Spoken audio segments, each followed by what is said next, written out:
I'm Peta Akawi, and welcome to Life School, the podcast. Each episode, I'll be chatting openly and honestly with a different guest about a whole host of purposeful topics. From personal success and failure stories, to relationship advice, tips and tricks for entrepreneurs, to professional and practical guidance on living a more fulfilled and happy life. I'll be speaking to men and women from all walks of life, all with unique experiences they want to share in the hope of inspiring you. I hope throughout this series you can take away some valuable nuggets of wisdom to help you navigate through life's many twists, turns, and lessons.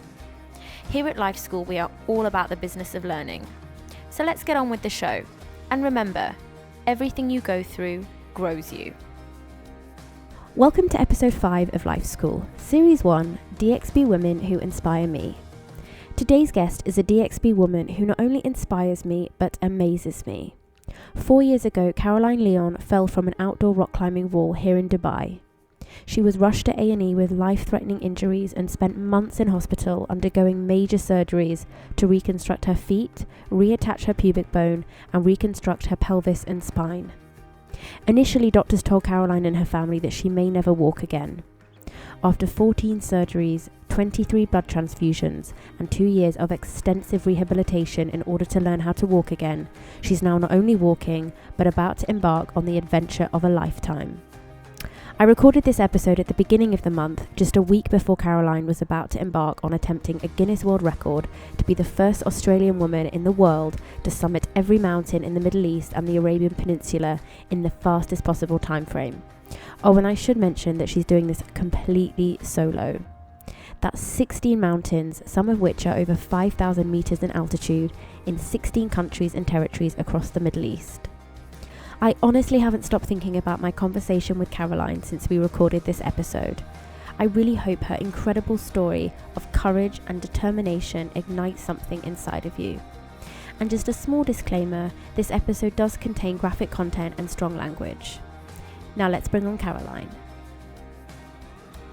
Caroline, welcome to Life School. Hi, thank you for having me. Thank you so much for giving me your time today. It's okay. Our listeners will have heard a little bit about your story and this amazing adventure challenge that you're about to embark on during our intro. But before we get into all of that, could you share with me a little bit about where you were at before your accident? So what did your life look like before this happened? Yeah, like my life was normal. I was going to the gym, I was working full time. I had my own business at the time and I was teaching other teachers to be Pilates teachers. And I was about to do a Golf for Good challenge. We were about to go to Uganda. I had gotten married about 3 months earlier. So that's kind of what my life looked like. It was just very, very normal. Like, I was obviously always quite adventurous and very active and sporty, and I liked to be outside and to do physical activity, but yeah, it was just normal. And can you tell us how your accident happened?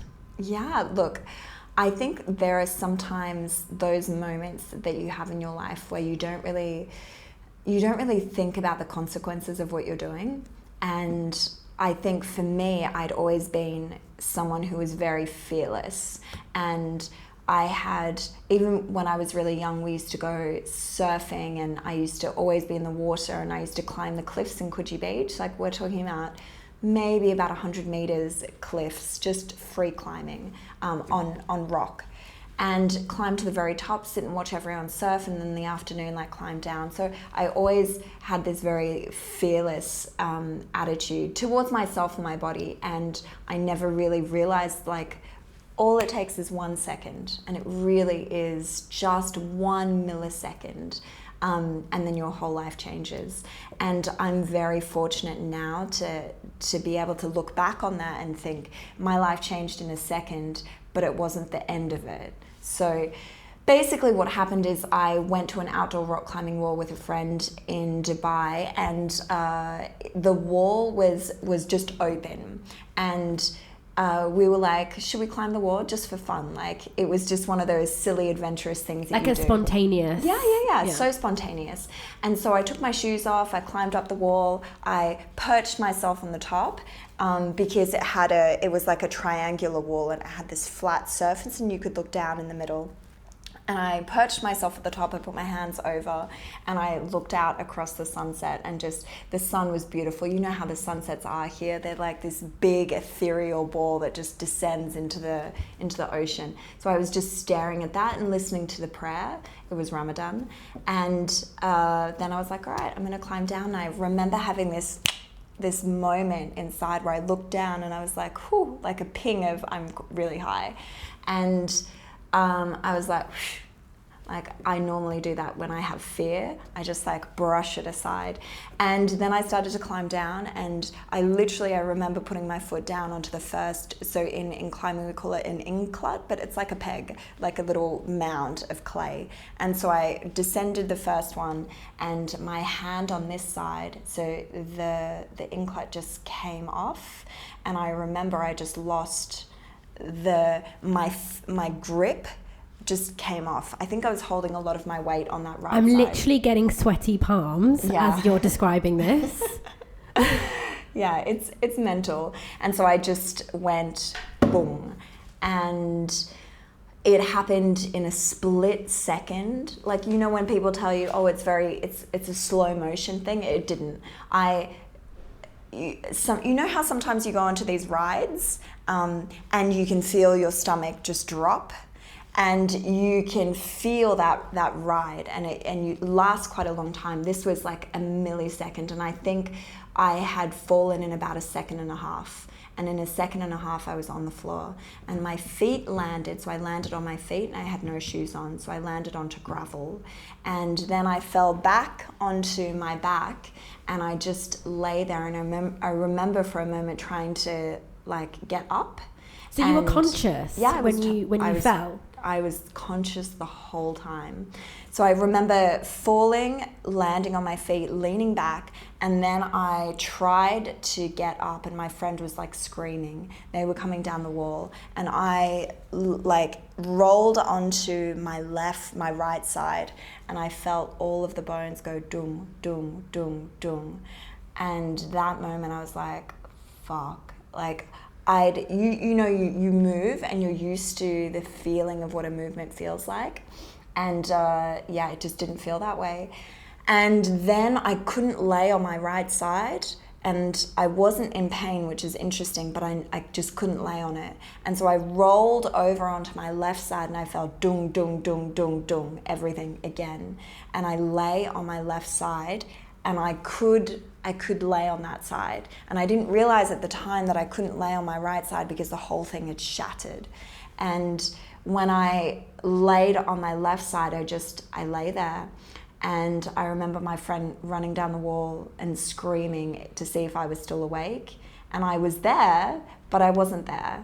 I had kind of gone into my own like world, and it's really interesting that your focus just goes vroom, and you can just see directly what's in front of you, and you can hear things in the background, but it's almost like it's this background echo. Do you think this is like survival mode, or is it shock?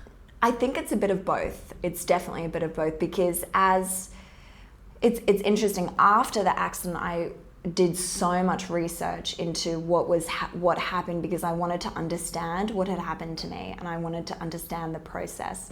And I think it's called the hypervolemic shock, when you start to lose so much blood and your blood pressure drops, and you get really like, it's almost like this haze goes over the rest of the surroundings. But at the time I felt I could hear people talking, and I remember saying to my friend, like, you need to call the ambulance. And they called the ambulance, and I remember just laying there, and every once in a while I was like, how far away are they? And I knew enough to say those things. And then I got so thirsty, like so thirsty. My mouth got really parched, and I could taste like blood. And then I I could start to see it pooling around me, and I didn't realize that it was mine at the time. You become it's very warped. It's a very warped feeling. So I remember laying on my side and with my eyes just being able to see how the sand was like stained this red color, and not realizing at the time that it was mine. And then I remember the ambulance, and there was some people that had come, and I don't know who they were, but they kept talking about my feet, and they kept saying stuff about my feet. And at the time I didn't realize that my right foot had actually just burst through and was open, and it was out on the floor exposed. And and then I lay there for, I think it was about 45 minutes. And that's a long time. Yeah, it is a long time. It's a long time when you're like that. Why did it take so long for the ambulance to get there? We were in Jebel Ali. It was okay. far away. So you're kind of in the middle of nowhere. Yeah, and I think the ambulance was coming from the center of Dubai, or from that end of Dubai. So yeah, I lay there for about 45 minutes. I put my hands on my heart, and I just remember the only thing so everything had turned into like this very hazy sound, and I could just hear dun dun, and I was just listening to that. And then I just started breathing, and I was just breathing, and I kept feeling like I was gonna pass out. And then I stayed, and I have this feeling now that I stayed here because I was just hypnotized by the sound of my own heart beating. And that was it. After that, the ambulance arrived, and the guys asked me loads of questions, like, we're going to put you on a stretcher. So I was still lying on my side, and they basically put the stretcher behind me. They strapped me in sideways, and then like 1, 2, 3, they rolled me back. They lifted me up and put me into the ambulance. And then when I got in, they started putting all this stuff around my neck, and they gave me this tube to breathe into, and I think I was given some painkillers. Then they started doing all these tests on my feet, like they were asking me to move my toes, and they were touching my leg and saying, can you feel this? Like, can you feel this? And I was just there, and it's almost like I had someone that kept like clicking their fingers and snapping me awake.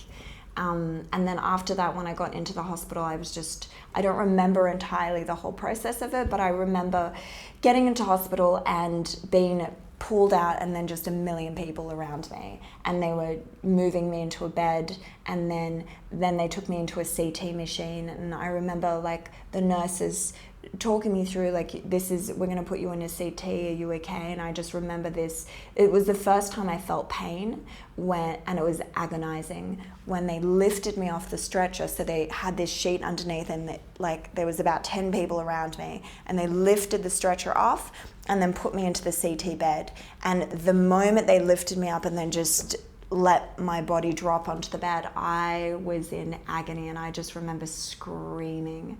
And then I went into the CT machine, and when I got out, I was just like rushed out. And then I had my clothes cut, and then people asking me when was the last time I ate. And then I had someone come and take all my jewelry off, and I remember being so thirsty, and no one was letting me have any water. I was like, that's the only thing I could think of. Like, people were asking me all these questions, and I didn't care. I didn't care about anything except I just needed water. And I was begging the nurses to give me water, and no one was allowed to. Obviously, they knew that they were going to take me to surgery straight away, and I didn't know that, and they didn't want me to eat anything or to drink anything, because you can be really sick from it. So that was it. And then I remember my husband coming, and he was talking to the doctors and to the nurses, and then he just came back. I don't remember anything after that, and then I just went into surgery, and I don't remember going in. So did you get to see your husband Scott before you went into surgery? Yeah, I saw him, but I don't remember. I remember seeing him I don't remember the conversations that we had or what happened or anything like that, but I remember seeing his face. I remember asking him for water, and then that was it. I don't remember anything else. Like, that's how focused my mind was. Like, I saw him, I didn't register what was happening or to explain to him, oh, I fell. It was just like, can I have some water? Like, can you get me some water, please?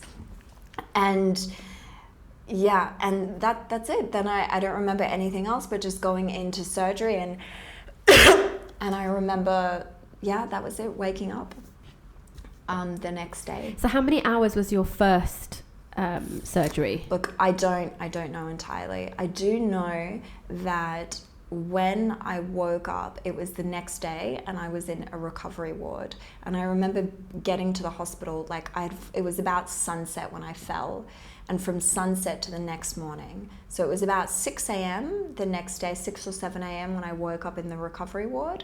And then my sister, Steph, and Scott were both there. And I remember asking them something really ridiculous, like, I really need to pee. And my little sister was like, Carrie, you are.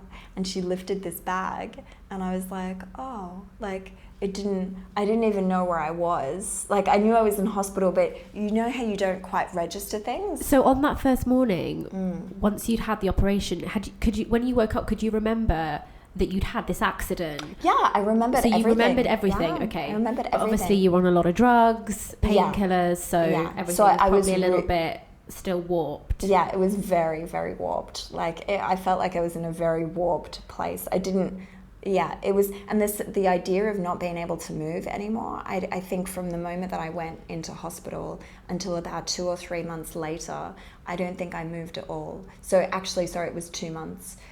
I lay flat on my back, and that was really uncomfortable. And it's really interesting because now I can't lie on my back. Like, it gives me the heebie-jeebies.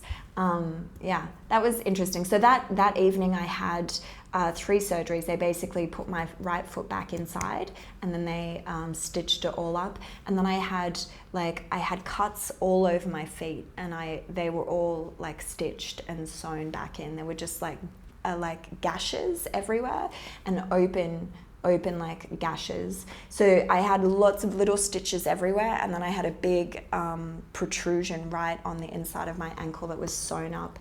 And then obviously the bone was amended, and I don't know what they did really. It's got a technical term for it. Then I had rods inserted into my back, and I had something else. Oh, I had this contraption put into my knee, and it's basically like they drill these 2 poles into your femur, and then it's attached to this big pulley system. And then there's it looks like this big medieval contraption. So say this is my knee, it's attached here. Then it's got these ropes, and there's a 10-kilo weight that hangs and suspends off it. And what I hadn't realized at the time is that, so my right pelvis had shattered, my pubic bone snapped off, and the whole thing had moved up into my chest.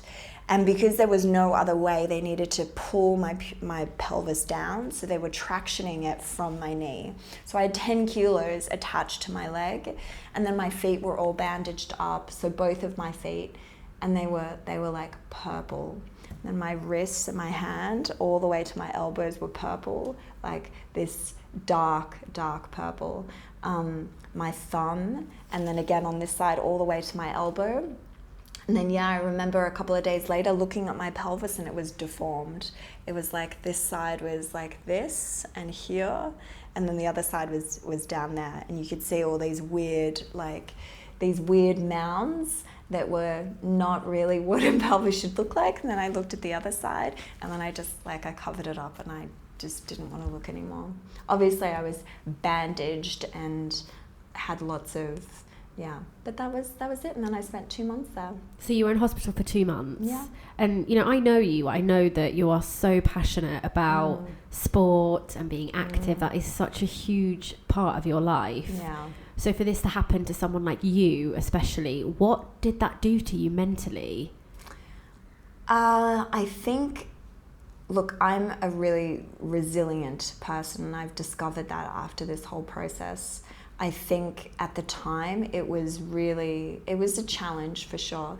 The hardest part initially was just being in so much pain all the time. And you think that like that morphine is going to make it better, but it just doesn't go away. It's like this ache that just is there all the time. And then when you do any sharp movements, you get these like sharp stabbing like pains, and they just throb, and that's hard, and you get really scared to move because of that. And then not moving in itself and being on your back for so long, you get like you want to move but you can't. That's really hard. That was probably the hardest part. And I remember I think it was about 4 or 5 weeks after, it was the first time that the nurses started rolling me onto my side. And I remember like it was so hard to lay on my side, and I could only lay on the left side, but I was like every day, like, can you roll me? And it would take 3 nurses, and we'd have like 5 pillows. So they would get the sheet and they would just roll me to the side. We'd put a pillow in between my knees because my pelvis couldn't take being at this weird angle, and then a pillow behind my back so I wouldn't roll back, and then another pillow between my feet because they were so bruised and swollen, and then I would last like half an hour, and it was just like, oh, relief, like painful as fuck, like so painful, but relief. So I'd lay there for like half an hour, and then like I'd need to move back onto my back. So look, they were like the small pleasures that you get, but you get, look, it's hard to say, but you get used to it to a certain degree. You get used to being like that. And I never really appreciated how much of a role nurses play in this, but they really are godsend. Like, you get looked after so well. And when you're in such a vulnerable position, it's really like, it's very comforting to have someone there all the time. You know, they come in at 7 a.m. and they feed you, and then they come in at 9 a.m. and they change all of your dressings. And like, I had a catheter, so they'd come and change your little pee bag. And then I had about 5 buckets, like blood buckets, where all of the blood would drain into these little buckets. So they'd come and change all of them and measure them. And then they'd change all of your dressings. And then they'd get like warm water in a tub and like pat you down with warm water and clean you. And then they'd change the sheets, which I have no idea how they do that without moving you. Like, I would just lay there and they'd change the sheets with me still there. And then they would come and put new pajamas on me and clean me and brush my teeth, and like, that was every single day. So every morning that was our routine, and then lunch would come and then someone would feed me, and then it was like, so it was, you get into this habit of like, this is my life now, like, this is what I have. And what was the diagnosis? So I shattered both of my feet, and because they were so swollen, they couldn't operate on them. And I think it took about 2 or 3 weeks before they could go in and operate on them. So they were elevated and they were just iced. And then I had that contraption, the femur retraction thing in my knee. Then my right pelvis, so you have 3 bones that make up your pelvis. You have this thing called the ilium, which is like that hip bone that you feel. So that just went and just crumbled. And it broke in so many different places, and then my pubic bone snapped off. So the right side of my pelvis was still there, and then the left side, and the right side had just gone and then up here. So all of the fragmented bones had moved upwards. And then I had a vertebra in my spine, in my lumbar spine, that just, it was a burst fracture. So it just went like that. And there were shards of bone all over the place, and the vertebra wasn't really there. So they had to, one of the first surgeries I had was to put rods there just to stabilize it so the space wouldn't collapse. And then after that, I had all of not all of them, but parts of the fragments of bone removed. And then I had an artificial cage put in. And then they took bone from my pelvis and did a bone graft around that, which hasn't taken. Then I had my pelvis reconstructed, and then my pubic bone reattached, and then both my feet reconstructed. Yeah. And were you asking a lot of questions during your time there?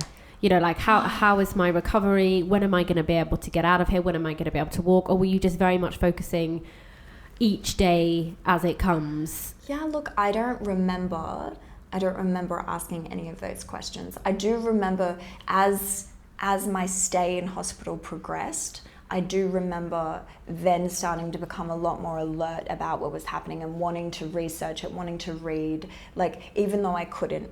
Like, I tried to read a couple of times in there and I didn't have the mental capacity to read. And it's really interesting because some friends had brought me some books, and reading one sentence, one line of that, like, I couldn't do it. I couldn't read.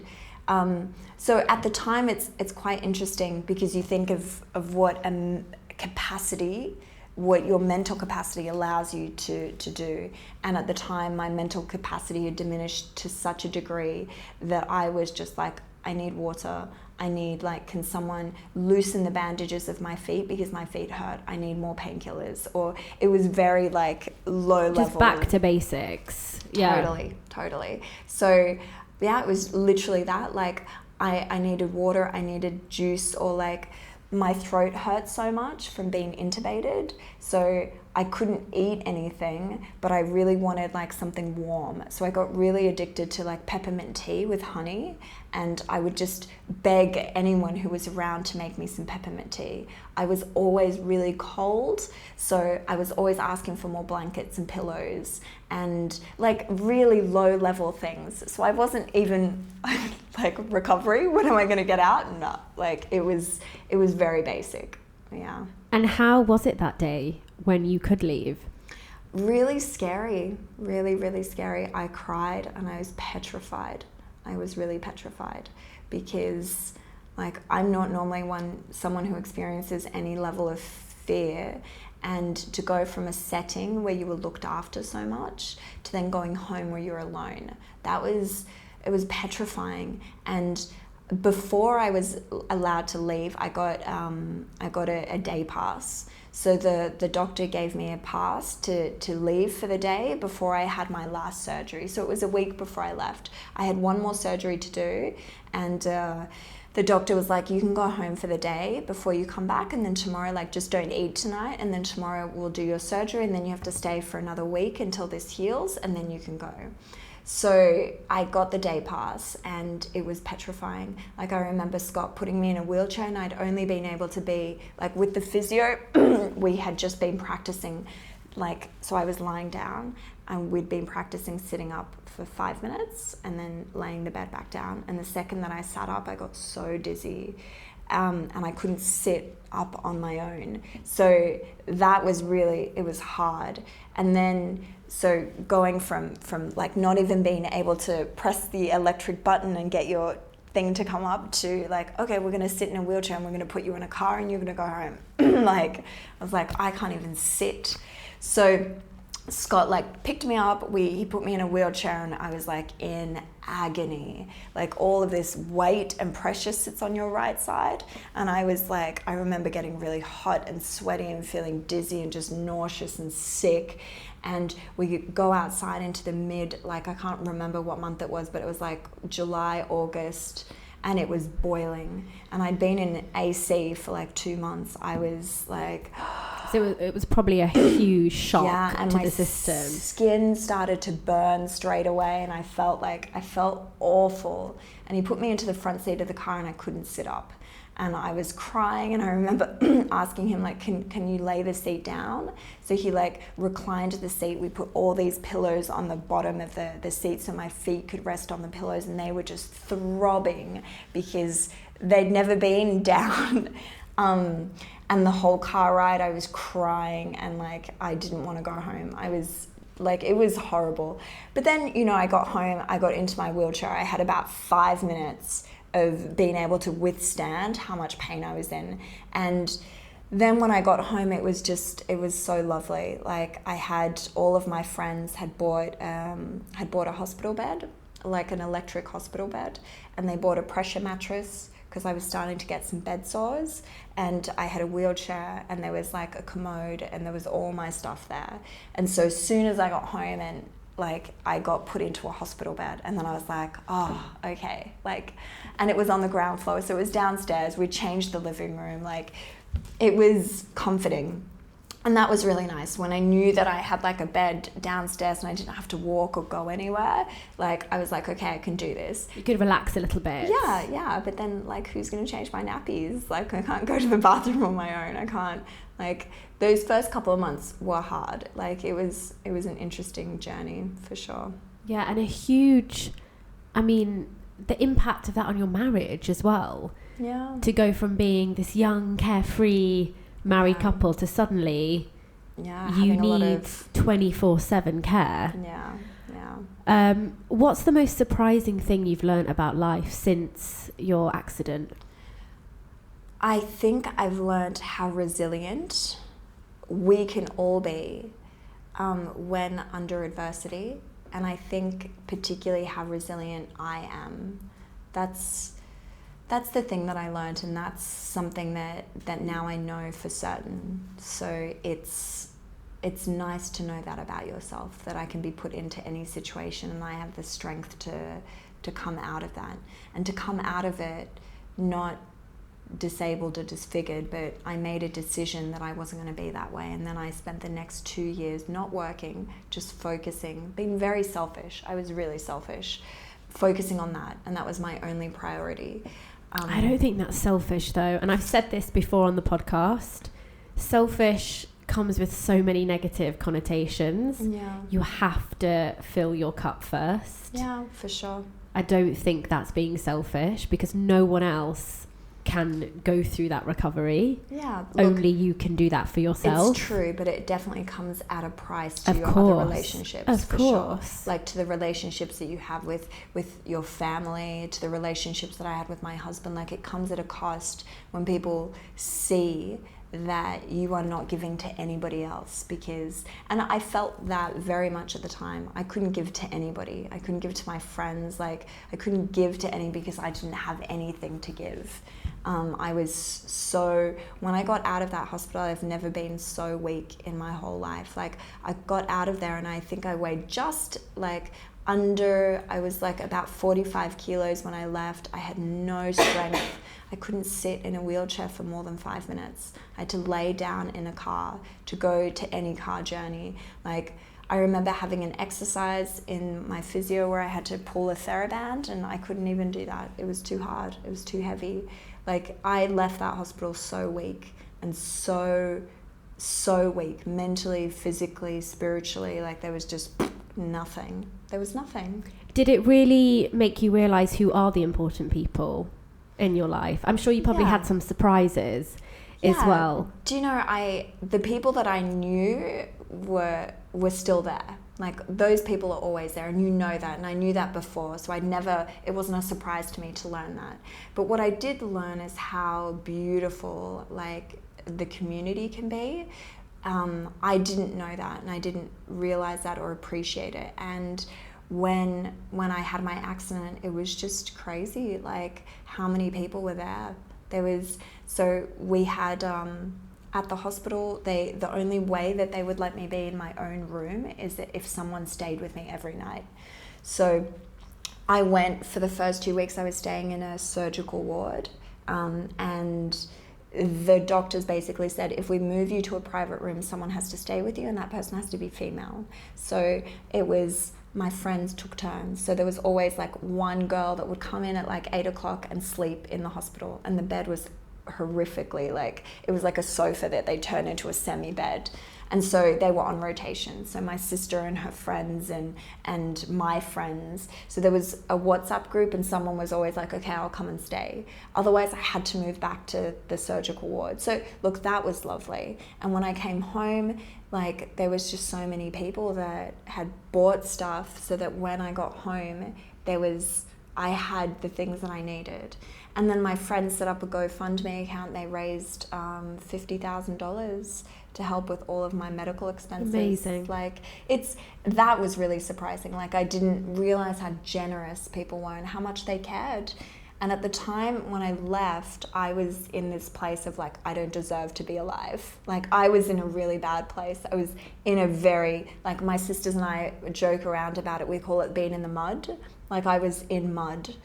I was literally mentally and physically, like, I didn't know how I was going to get out of this. I didn't know what life I was going to have or what I was going to do, or like, I was disabled. I couldn't stand up. I couldn't walk. I lived in a wheelchair. Like, I couldn't go anywhere.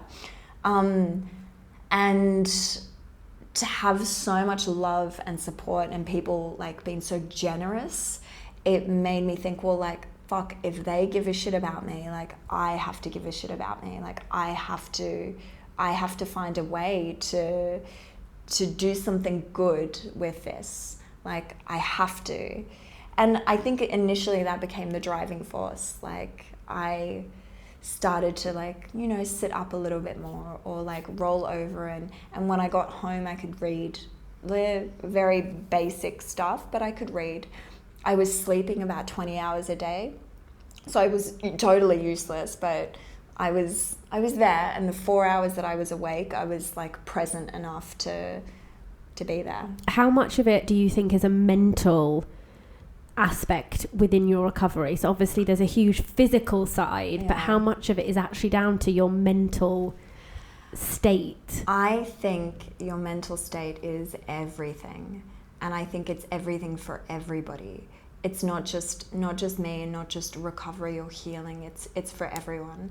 And I think it is the basis of where you start whenever you're trying to do anything. And I say this a lot to people now, because now I do this a lot with myself. You need to feed your mind good things, and you need to feed it constantly, because, and I speak for myself when I say this, my mind is a very fickle and precarious creature, and it can fall into being very negative very easily.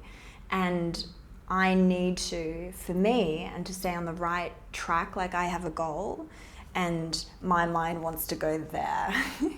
And so I have to sweep it in this direction all the time, daily. And it's, at the beginning, it's a constant thing.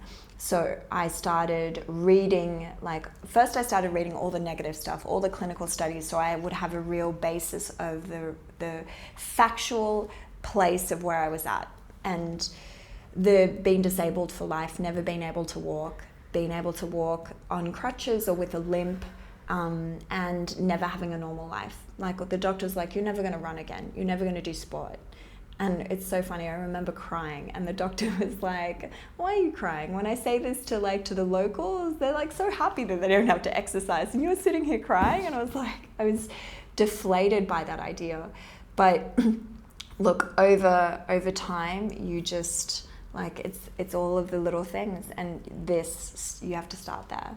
So I was watching this channel called Food Matters TV, and it's just like inspirational people who recover. And then I started following all of these people on Instagram and social media, and I started following and reading about other people who had done just miraculous things. And then I was listening to podcasts and listening to anything that I could find. I wasn't watching any trashy TV or TV series. I was drinking a liter of, like, juice. I started doing the Gerson therapy. I started, like, just, like, that was it. I was feeding my mind good things. And anytime I would descend into mud, it was like, okay, I got to start again. Like, what am I listening to today? Like, I'm going to listen to this, and I can do this. But it was tough. It's really hard. It's mind and soul as well, isn't it? Yeah. I call it like soul food for me. You know, when you're watching something and it just speaks to you, or it just helps you.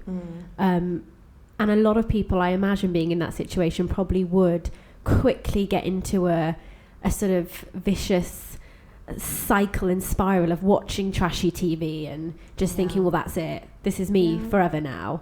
But the fact that you were able to go, no, okay, I really am going to do everything I can mentally, I'm sure had a huge impact on then your physical recovery. Yeah, look, I know it did, because I made a lot of really crucial choices at the very beginning. Like, one was I was feeding myself really good stuff. And look, I totally agree with you about the soul thing, but at that stage, I wasn't even a soul. I was just a dead body. Like, I was just, wow, that's so interesting. So over that. It was, I don't think that I was communicating to anybody, or like there wasn't anything there. I was sleeping 20 hours a day, and when I was awake, I was just like having noise put into my ears that were good things, but I wasn't doing anything with it.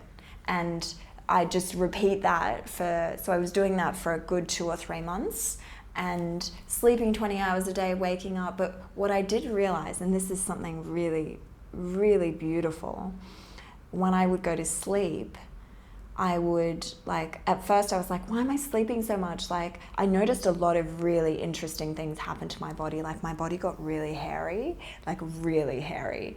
And I noticed hair everywhere. And I was like, why is this happening? Obviously, I researched hormonally what's happening. Your body's producing so many hormones, like human growth hormones, that stimulate growth, like bone growth. And I was sleeping because my body was healing, and it didn't want me awake. Because you needed it.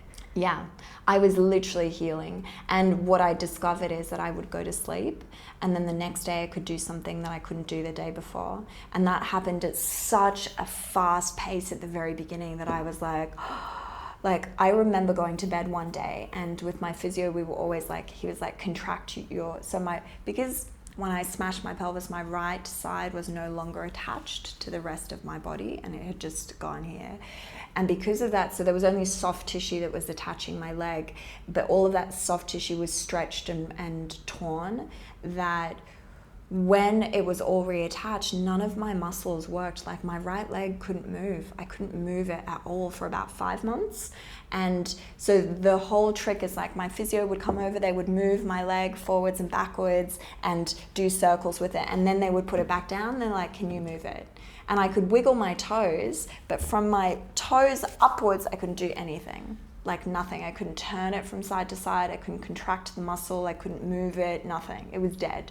So I would attach this this scarf, and whenever I wanted to roll to my side, I'd pull it with my arm and roll to the side. So I had a scarf. At this stage, this is like now 2 or 3 months after my accident, and I was basically like just dragging my right leg with me, putting it into the wheelchair, like sitting down, back down. Like, I was just lifting it because it did nothing. It was dead, totally dead.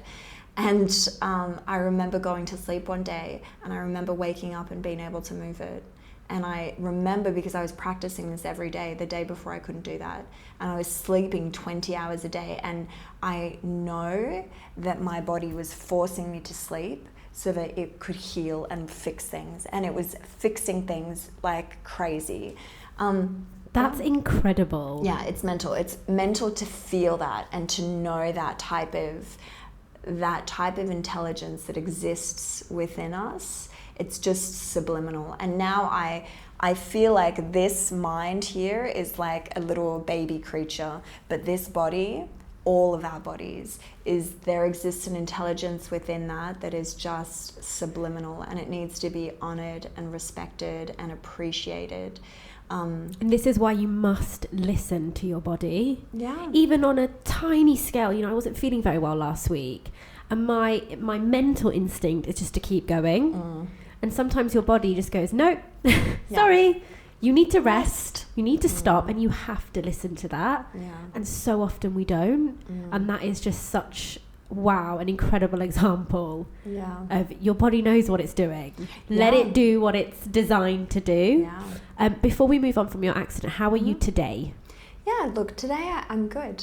Like, it's been a long process. So this is now 4 years on, and it took me a good 2 years to learn how to walk again. That was a long process. And then I walked I walked retarded for a really long time. And I think people were very kind. They didn't say anything to me. And now they're like, oh, you walk so well. And I'm like, oh. Well, the fact that you were even walking in the first place, doesn't matter what you look like or how you were doing it. Yeah. Look, it didn't at all. But when you're in kind of that place, it's like, yes, I can walk, like, you're so excited about it, but then it's like, what next? Like, I want to walk properly.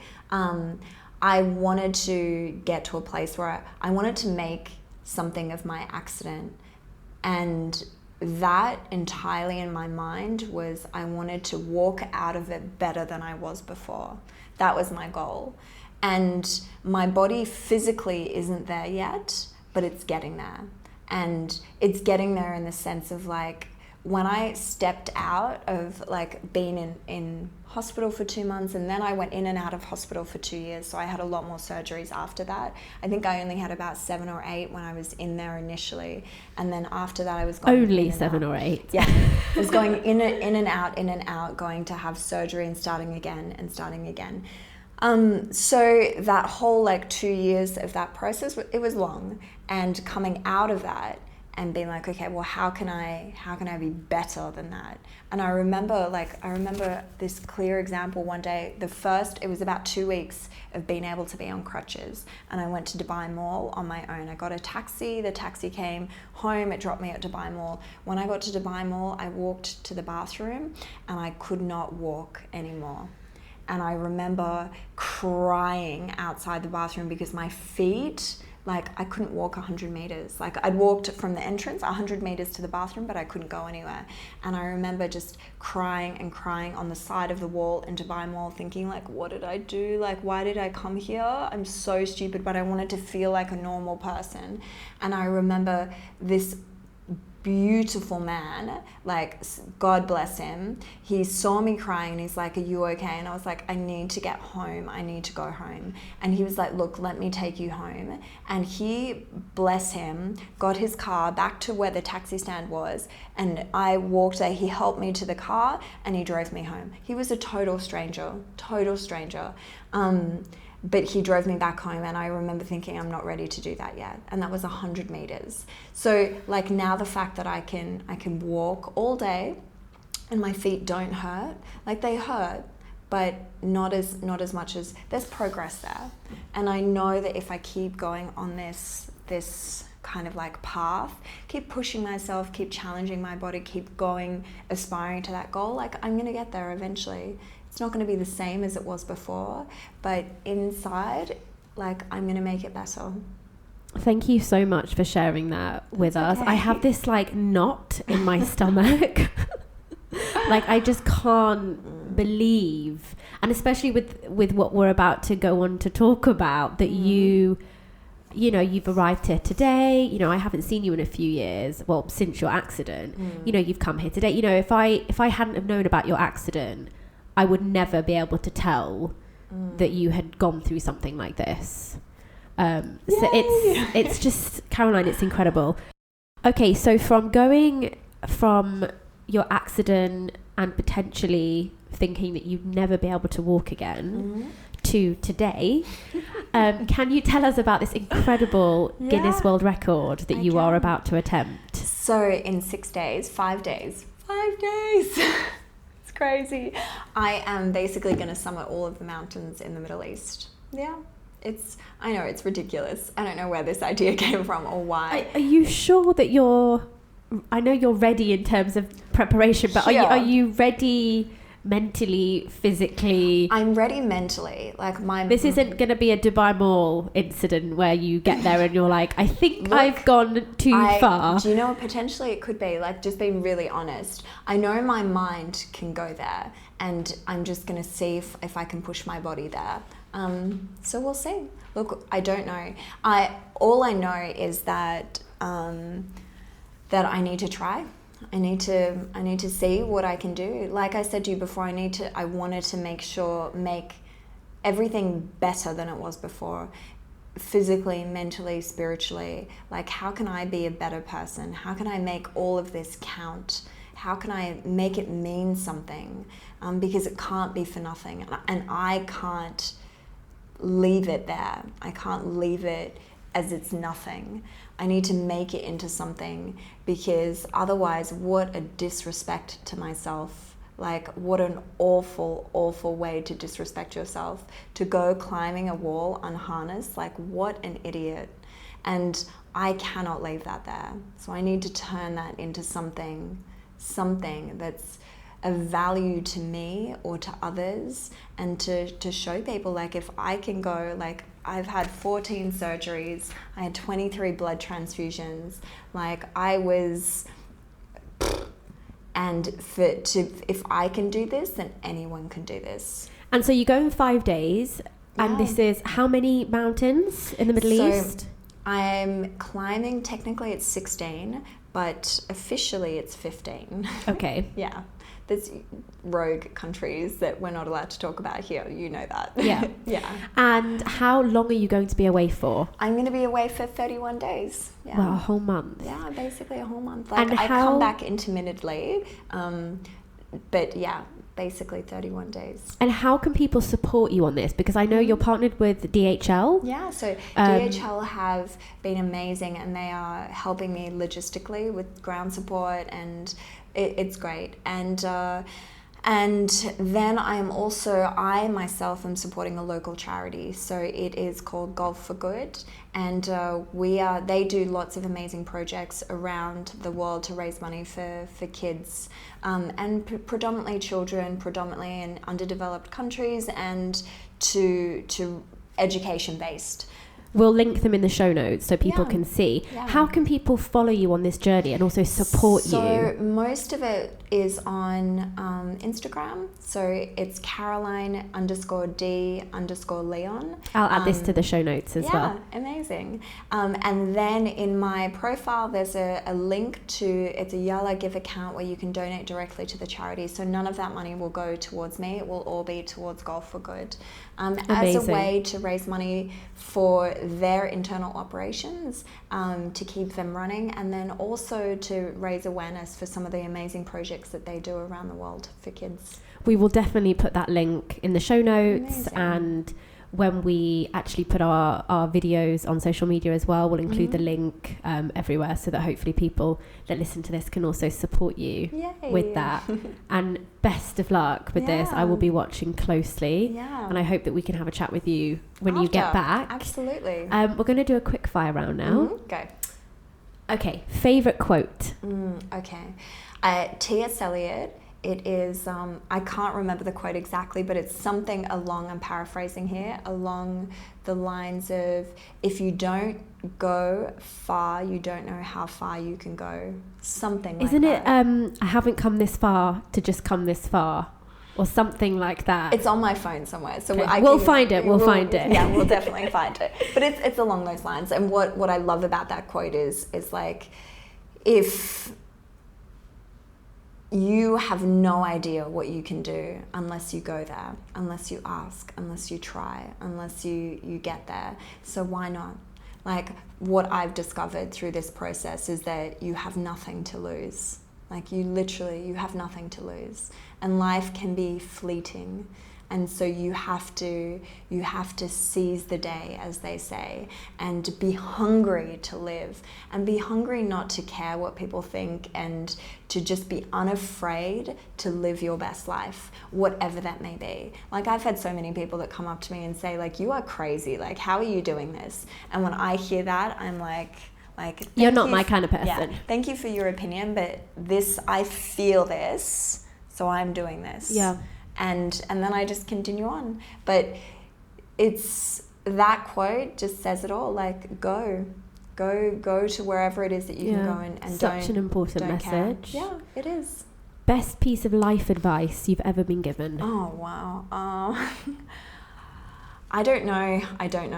I do know what I just said to you is what I know now. And that's probably the best advice that I can impart to other people. And probably, like, if I was going to have a message, that would be it. To just go and live your best life. And when I say that, I mean, if that life is serving an honest and true and pure process, without hurting other people, or without a sense of greed, or when things are imbalanced and unaligned, the universe will not conspire to help you. But when you are in alignment with something that's purposeful, then trust me, the universe will conspire to make things happen. And this is a testament Amen, to that. Sister. That's that right. is exactly how I think about life. Yeah. And you know when you're on the right track, because it just happens. It's not... Yes, you will have challenges and things will be difficult, but good things come to you. You know when you're on the right track. Just as when you're not, everything just feels harder. Yeah. So I am totally with you on that. Yeah. Favorite tool or app to help organize your life, if you have one? I probably like iCalendar. I have an iPhone, like iCalendar. I schedule everything in there. And without that, I would have no idea what I'm doing. So it helps me stay organized. So that's probably the one that I use the most. Yeah. Biggest pet peeve when it comes to business? Oh, wow. I think, look, business is an interesting parameter because people have motives, and most of those motives tend to be under the premise of a financial premise. So I think the best thing in business, and again, I'm learning and navigating, is just to be honest. I think with what you want first. Like, what do you really want out of this business? And then find people that also want the same things. I think then there won't be any misalignment. But you need to know that for yourself, and you need to get that from them as well. You need to ask that from them. That's the only thing that, like I said to you, I'm still navigating this and learning all the time. So that's what I know at the moment. Yeah, I love that. And sometimes you really need to get really still and think about, what is it that drives me? Is it financial? Is it being able to work with like-minded people? What is that thing? And sometimes that's really hard to figure that out for yourself. Yeah, totally. Most important life lessons so far? I've had a few this year and last year and the year before. Probably to have respect for your body. That's and when I say respect for it, like, it's very hard to fix it when you mess it up. So along the way, cherish that and look after it. It is the only body that you have. It's the only vessel, and without it, you cannot go through this world. So being able to look after that, like, it is the most precious thing that you have, because it is. So that's probably it. And then in addition to that, I would probably say I lost my mom about a year after my accident, and I think, you know how we all are with mums, like, they drive us bananas. Yeah. Like, when she calls, it's like, oh, I'll just call her back. Or when they message you and they say ridiculous things. And I think learning not to take that for granted, and learning that time is so precious, and that we have it is the only commodity that we really have, but it can go so fast. So learning to really value the people in that, and be willful enough that when you get into a state of being in your own mind, like, we all get this, when you get really emotional and you get into a mood and you get like, oh, this person's pissing me off, snap out of it. Like, this is something that is a constant thing for me, not to hold anything for too long. So I can be upset, I can talk about it with someone, and then I can get over it and move on. And I think being able to master that, to not be a victim or being trapped in your own emotional state of being, to be able to step outside it and go, okay, I've communicated this, and that's it, because time is so precious. And you just end up hurting yourself. Yeah, totally. I mean, we all take people for granted, Yeah. and it's so sad that sometimes it's only when we lose someone that we really realize, oh my God, that time was so precious. Yeah. Why didn't I spend more time? Mm-hmm.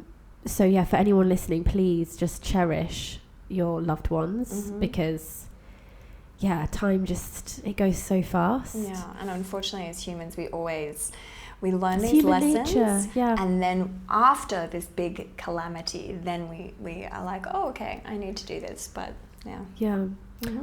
If you could give your 18-year-old self one piece of advice, what would it be?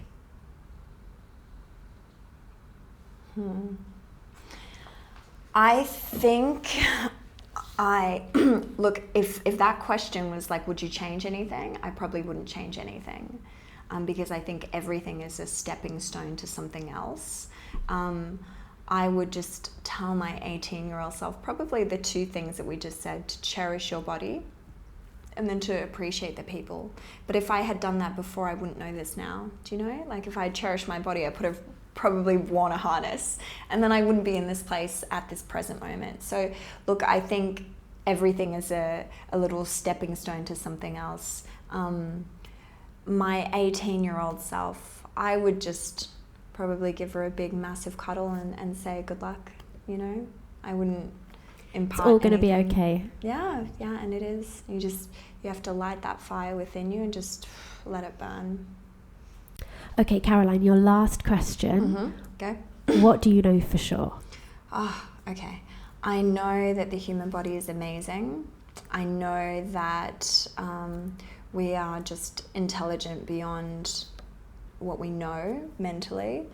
I know our mind is a bit of a monkey, and we have to be very cautious with what information goes into that and what we feed it. That I know for sure, and I know that people can do amazing things.